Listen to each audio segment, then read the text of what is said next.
What's going on, guys? Hope everybody's doing well. I kind of wanted to give an updated review on Aeterna Noctis. In my last review, unfortunately, at the time of me reviewing it, it was in complete disarray, at least on the PS5 version. For the most part, the game ran well, but it did have constant crashing and a glitch which would cause hours of lost progress. Well, I'm glad to say that on the 25th of this month, Aeternum Studios has released a new DLC called Pit of the Damned, and while also adding a couple hours of gameplay, it also seems to have addressed basically all the issues I mentioned at the time of my review. I've played consecutive hours without issue, as well as went through some of the more intensive areas like the Cosmos.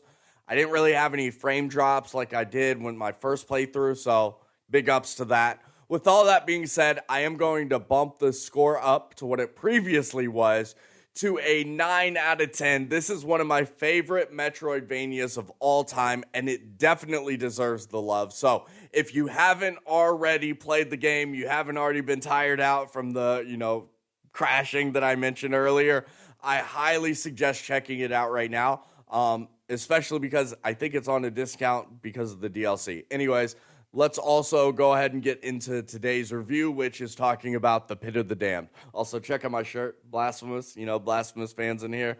The second one's coming out this month. Cannot wait. Not this month, this year.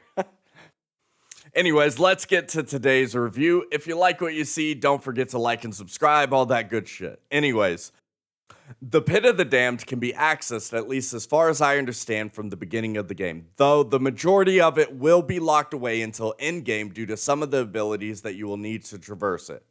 The DLC includes 2 new areas, one of them basically being more of the same, and the other being the actual pit, which I will not ruin for you in today's video, but it has a great aesthetic. There have been a total of 5 new gems added. Some of them are crazy, like one of them increases your damage by 100%, but you're also defeated in one hit. And then a really cool one that adds a 3rd jump charge, which will make those platforming sections just a bit easier. There are a total of 12 time trials spread throughout Aeterna, and I gotta admit, these were funner than I thought they would be.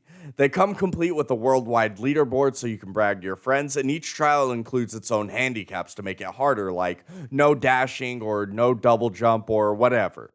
There are 2 new bosses added to the game. One of them is basically a boss you've already defeated if you beat the main game, and the second is basically an alternate version of that same boss, so all in all, I gotta say I was a little bit let down by the bosses, especially the second one with how cool of an aesthetic the boss room was. But it seems that they just probably didn't want to go balls to the wall with the creativity, so it is what it is. All in all, the DLC added about 6 hours of gameplay for me and was a fun little refresh on why I love this game so much in the first place. I'm giving the DLC an 8 out of 10 because, it's fucking free. It's not going to bring back people in groves, but if you already have the game installed, definitely check it out. And if you feel so inclined to reinstall it to beat my high scores, then go ahead and do that also. Anyways, take it or leave it. Thanks for watching. That's all I got for you guys.